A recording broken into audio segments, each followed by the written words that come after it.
O tema de hoje, desse domingo, no Periago, é a dor causada pela própria religião. O que nós estamos fazendo aqui, irmãos? Qual o propósito desse nosso ajuntamento? E qual a expectativa que nós temos desse ambiente ou desse prédio no qual chamamos igreja, ao qual chamamos igreja? E o que esse tipo de ambiente tem causado de dor para mim e para você? Quantas dores nós carregamos e quantas mágoas nós temos que foram acumuladas enquanto estávamos dentro de um lugar que supostamente existe para remover de nós as dores e as mágoas. Mateus capítulo 23. Jesus falou às multidões e aos seus discípulos, dizendo: na cadeira de Moisés se assentaram os escribas e fariseus. Portanto, façam e observem tudo o que eles disserem a vocês, mas não os imitem em suas obras, porque dizem e não fazem. Atam fardos pesados e difíceis de carregar, e os põem sobre os ombros dos outros, mas eles mesmos nem com o dedo querem movê-los. Praticam todas as suas obras a fim de serem vistos pelos outros, pois alargam os seus filactérios, alongam as franjas das suas capas, gostam do primeiro lugar nos banquetes e das primeiras cadeiras nas sinagogas, as saudações nas praças, de serem chamados de mestre, mas vocês não serão chamados mestre, porque só um é vosso mestre, o mestre de vocês, e todos vocês são irmãos. Aqui na terra não chamem a ninguém de pai, porque só um é vosso pai, o pai de vocês, aquele que está nos céus. Nem queiram ser chamados de guias, porque só um é vosso guia, o guia de vocês, o Cristo. Mas o maior entre vocês será o servo de vocês. Quem se exaltar será humilhado, e quem se humilhar será exaltado. Ai de vocês, escribas e fariseus hipócritas, porque vocês fecham o reino dos céus diante das pessoas, pois vocês mesmos não entram e nem deixam entrar os que estão entrando. Ai de vocês, escribas e fariseus hipócritas, porque vocês devoram as casas das viúvas, e para justificar fazem longas orações, e por isso vocês sofrerão um juízo muito mais severo. Ai de vocês, escribas e fariseus hipócritas, porque vocês percorrem o mar e a terra para fazer um prosélito, e uma vez feito, tornam filho do inferno 2 vezes mais do que vocês. Ai de vocês, guias cegos, que dizem: se alguém jurar pelo santuário, isso não tem importância, mas se alguém jurar pelo ouro do santuário, fica obrigado pelo que jurou. Seus tolos e cegos. Qual é mais importante, o ouro ou o santuário que santifica o ouro? E vocês dizem: se alguém jurar pelo altar, isso não tem importância, mas se alguém jurar pela oferta que está sobre o altar, aí fica obrigado pelo que jurou. Cegos.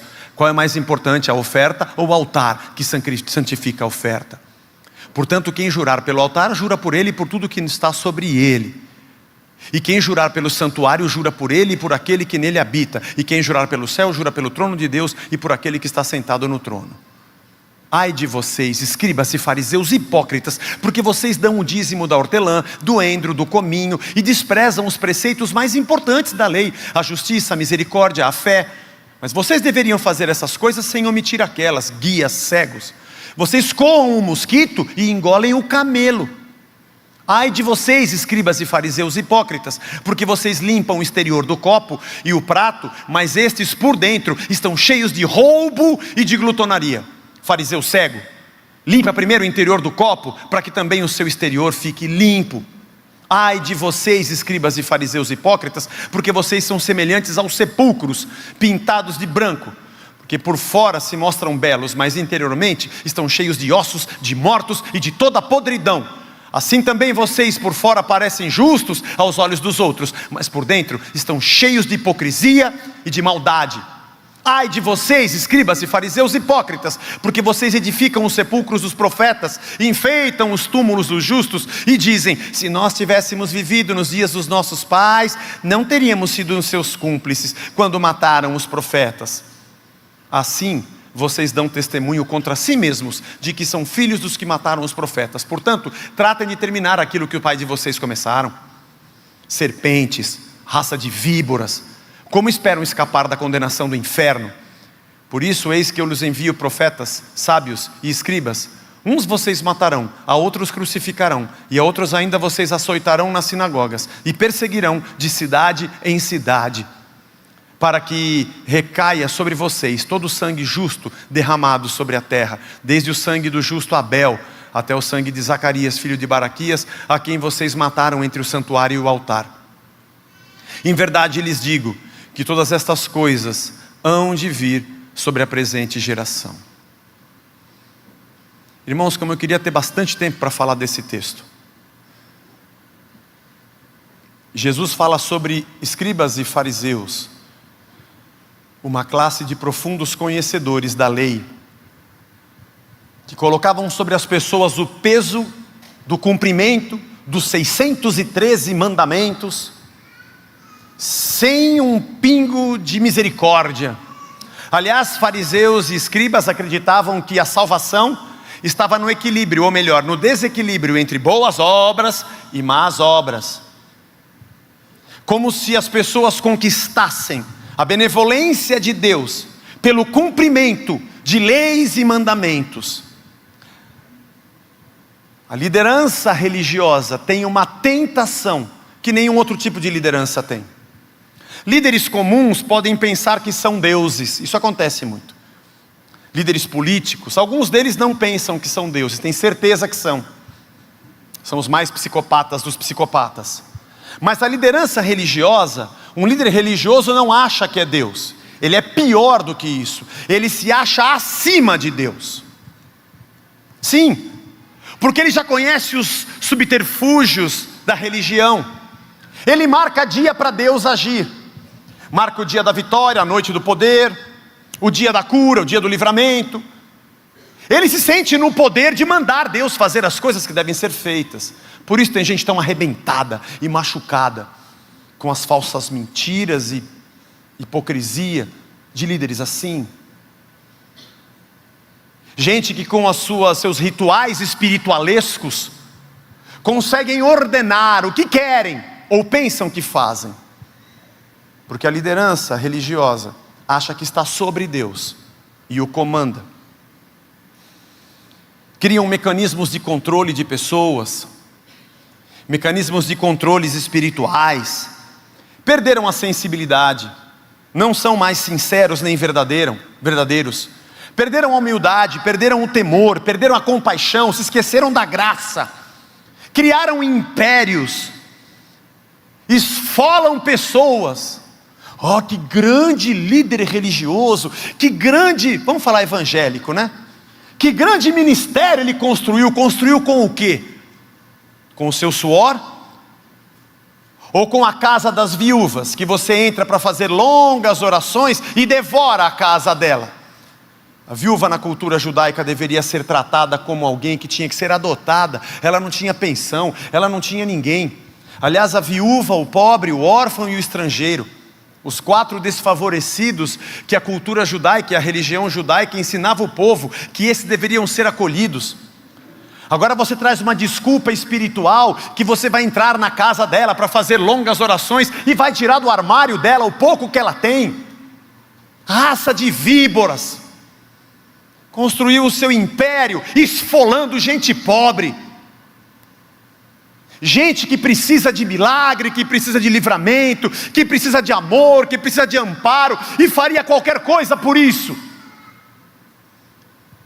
Força de trabalho escrava e voluntária, que a título de ministério, entre aspas, trabalha de segunda a segunda, abandona a sua família, nunca mais foi no aniversário do sobrinho, religioso fanático. Está trabalhando para que alguém construa o seu império. Guias, cegos. O mundo não mudou. Essa classe não mudou.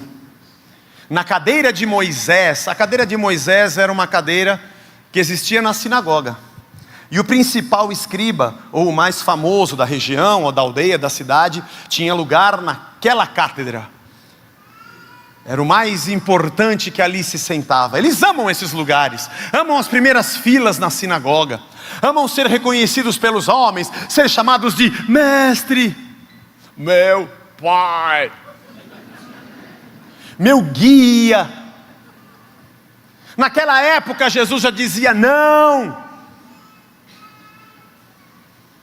foi Ele que morreu na cruz por você, não foram eles que derramaram sangue por você, não são eles que noite e dia têm a mente em você, eles dormem como se você não existisse, insensíveis, sentados em cima do seu império. Jesus viu essa dor na sua jornada sobre a terra.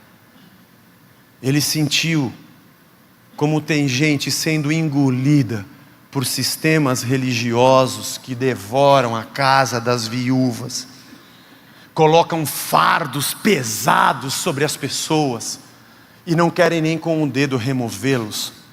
O que pode, o que não pode, o que tem que, e tem que, e tem que, e tem que, e tem que.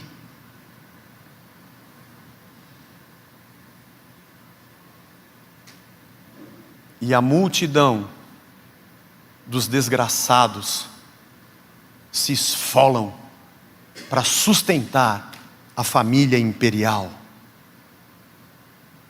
A história não mudou.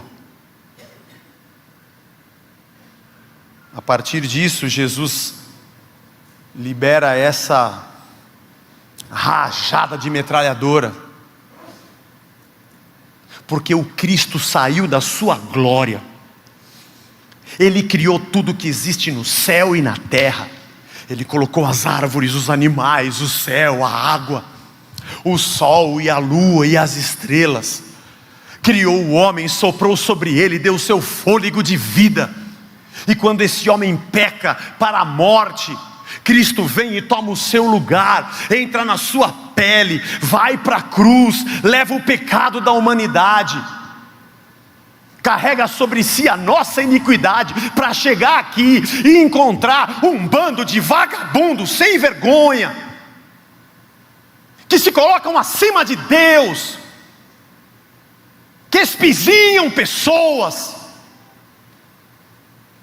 fazem longas orações, mestres, pais, guias.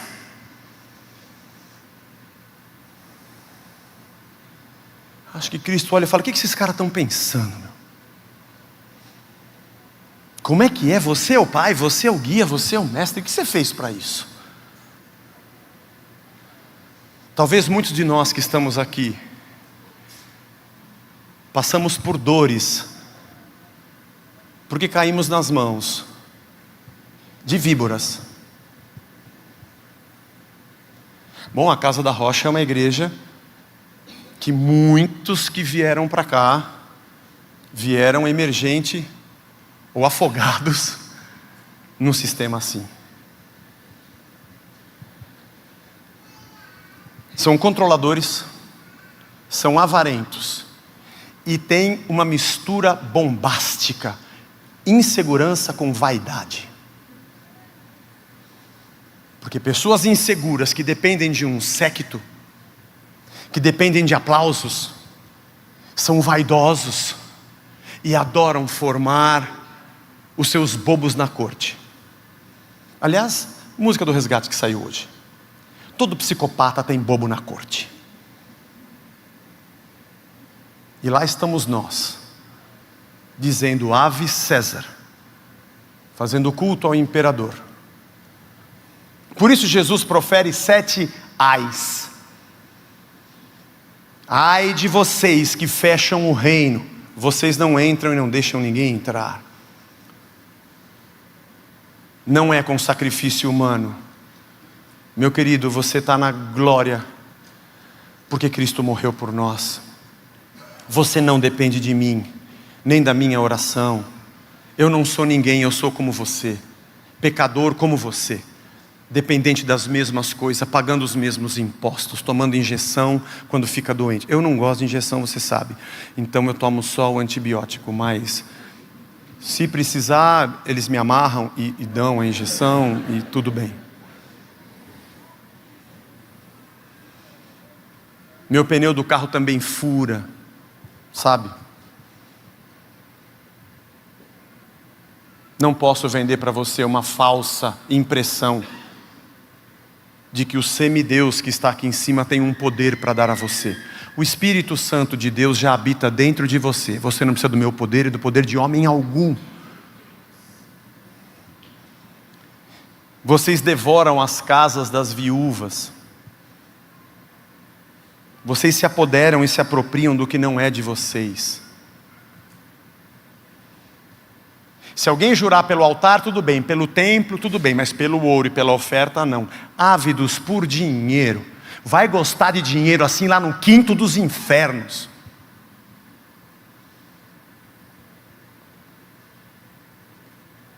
É sempre importante que alguém dê testemunho da sua prosperidade, para que o pobre povo não fique acreditando que só aquele que está à frente é o que tem prosperidade.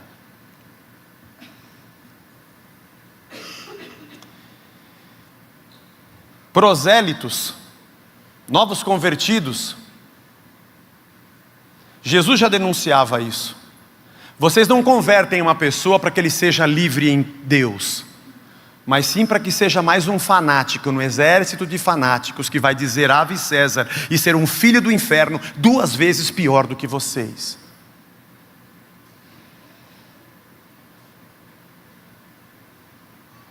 Vocês dão o dízimo do endro e do cominho, cumprem a lei nas coisas pequenas, nas ervas.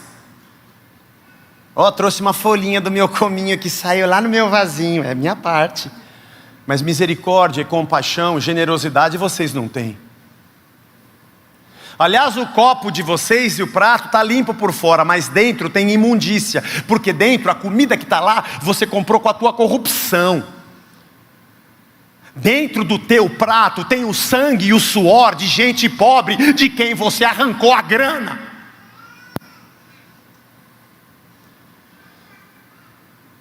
Deus tenha misericórdia.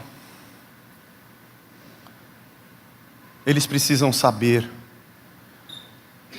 que Deus pode ouvi-los em qualquer lugar, que o sangue da cruz de Cristo nos tornou livres, que ninguém pode cobrar para me dar aquilo que Deus já me deu de graça. Cristo conquista na cruz de graça para o homem. Daqui, Jesus, deixa que eu entrego para eles, viu? De graça, obrigado, Deus abençoe, Jesus. Galera, oferta de R$1.000 para cada um para ter.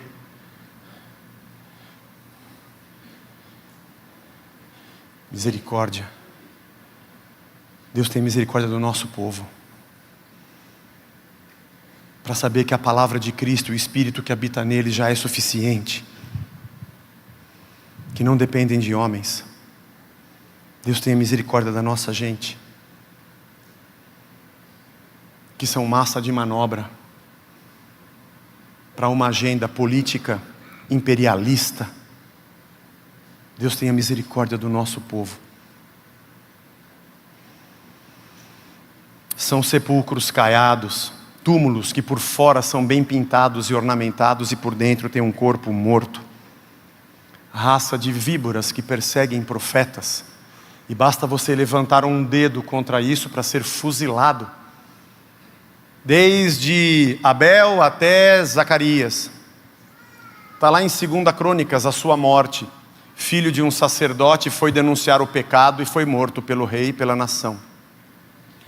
É que para os judeus, 2 Crônicas é o último livro do Antigo Testamento. Então ele quis dizer de Abel a Zacarias como se fosse do primeiro ao último.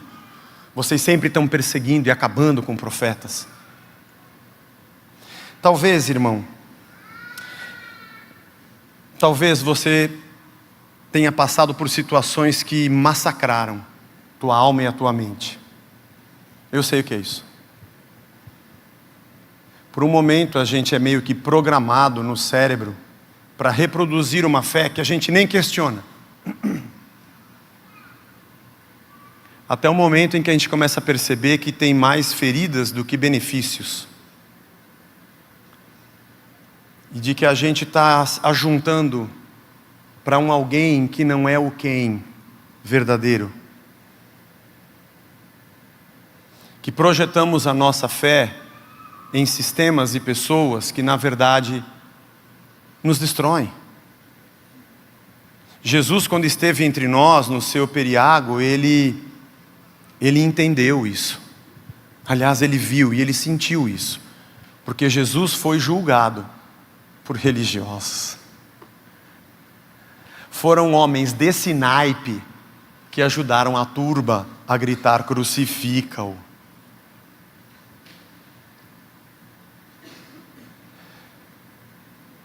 Mas nós temos uma chance, irmãos. Nós temos uma chance de sermos igreja. Pode ser que muitos aqui estejam machucados, cansados, como Jesus em Mateus 9,35 nos conta a palavra de que olhou para a multidão exausta, aflita, cansada, como ovelhas que não têm pastor, e disse para os discípulos: peçam ao Pai mais trabalhadores para a seara. Gente que entenda o que esse povo sofre, que se multiplique essa gente, que cuidem desse povo. Não precisamos de poceiros, não precisamos de atravessadores, esse tipo de pais, mestres e guias. Não, precisamos de Cristo. Peçam ao Pai, gente comum. Inexplicavelmente, num momento da nossa vida, eu e você dissemos assim: nunca mais eu piso numa igreja, igreja é tudo igual. Pior é que é verdade, irmão, porque igrejas são as pessoas e nós somos assim. Basta você ter um pouquinho mais que você se torne insensível com aquele que sofre. Porque a gente já está tão habituado com quem pede alguma coisa no farol, que é só uma coisa que está ali e não uma pessoa.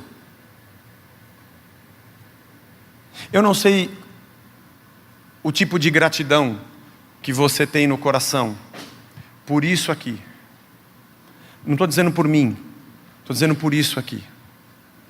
A gente tem uma chance de, mesmo pecadores, porque somos, e ainda que a gente venha a falhar, porque a gente vai, mesmo que a gente tropece, porque nós vamos tropeçar, sermos gente que cumpre o que está nas Escrituras. De graça eu recebo, de graça eu dou.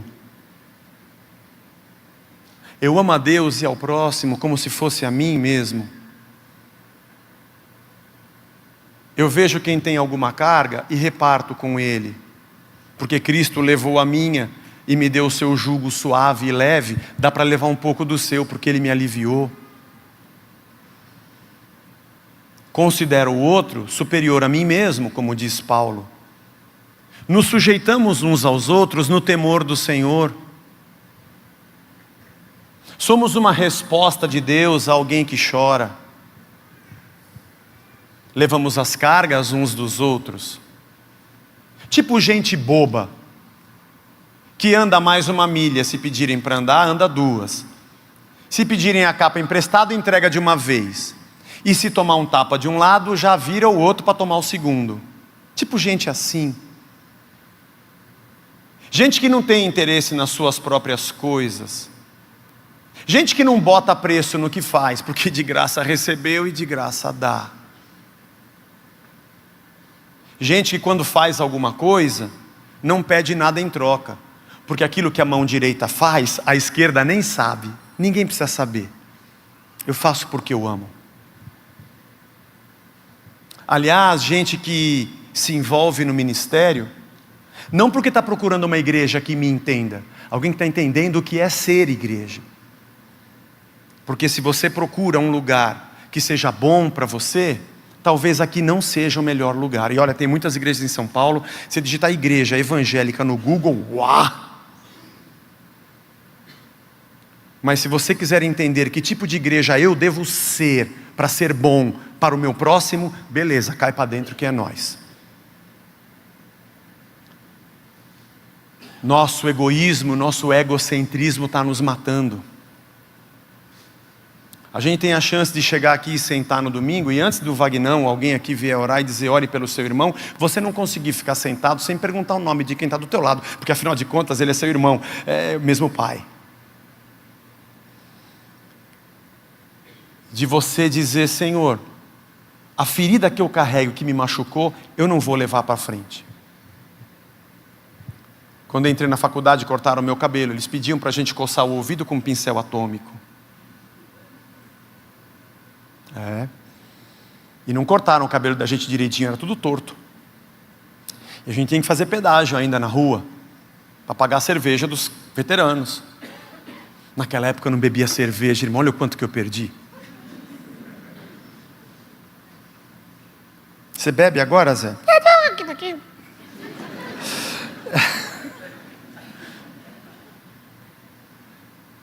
Tem muita gente assistindo agora, Zé, que eles vão pensar, beleza, já não assiste mais, vai para outro lugar. Já não estava aqui mesmo. Mas, aí depois nos anos seguintes, eu queria revidar, né, irmão? Eu já tinha aquela tesourinha que era dobradinha assim, sem ponta, que é para não machucar, tadinho, só para cortar. Até que um dia, proibiram na faculdade, aí tudo aquilo tudo. Mas eu fiquei bravo, porque eu queria descontar. Eu consegui fazer por 3 anos, eu sofri um só, mas eu mandei ver 3. Porque amor e compaixão, para a gente esquecer é rápido, mas o ódio a gente mantém por muito tempo e nunca está satisfeito. A gente quer sempre fazer o mal e nunca está satisfeito. Igreja é um lugar que não é um lugar. Igreja é a união daqueles que são discípulos de Cristo e entenderam que precisam morrer, negaram a si mesmos, tomaram a sua cruz e começaram a segui-lo. Que estão prontos para ser servos uns dos outros. E nossas qualificações e dons de Deus servem para alguém e não para mim.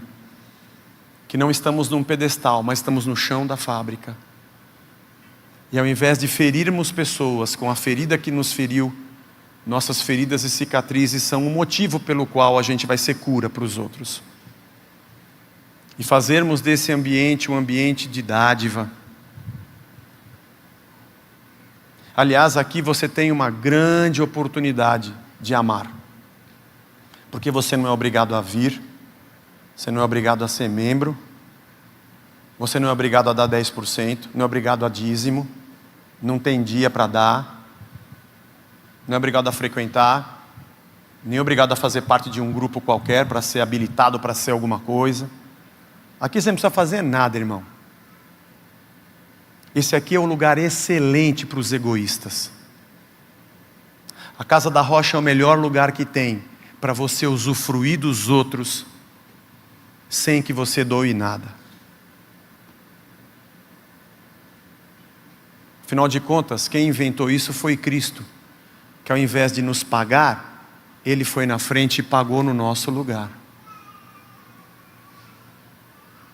E quando a gente pergunta para Ele, Senhor, o que eu preciso fazer para pagar o que o Senhor fez por mim? Ele diz, não dá.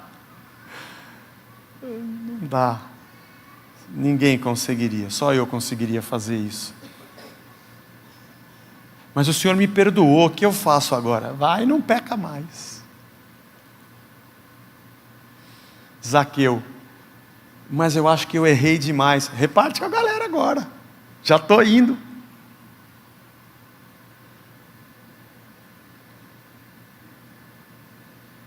E agora, Senhor? Teu Espírito habita em mim, e eu tenho a alegria de ter o Senhor como meu Deus.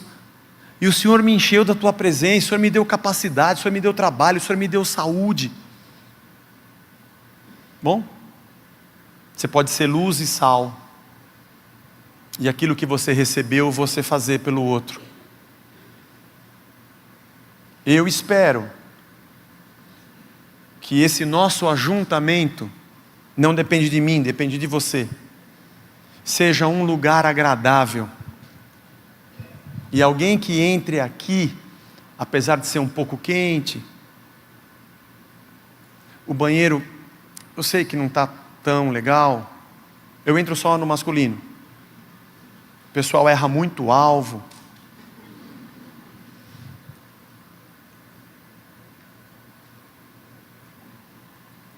Mas ele não sinta-se abraçado pelo conforto do lugar, mas pelo aconchego da gente que está aqui dentro. Se você tem essas feridas que eu disse aqui, por já ter estado debaixo de opressores dessa forma, só quem passou por isso sabe. Quem está dentro do sistema vai dizer que nós somos todos hereges, e que os santos do pau oco continuam sendo milagrosos. Beleza, fica aí, Deus te abençoe. Mas se você já foi machucado por isso, você tem 3 opções. Nunca mais queira nada que tenha o nome de Deus. 1. Opção 2. Fica sempre ressabiado, porque sempre alguém aqui vai querer tirar vantagem de mim. Pode ser. Ou opção 3, é quando esse estágio passa e você fala, não, a igreja somos todos nós. E ela é o que eu sou. Então eu preciso mudar, para que a igreja de Cristo seja uma bênção para quem pisar aqui dentro.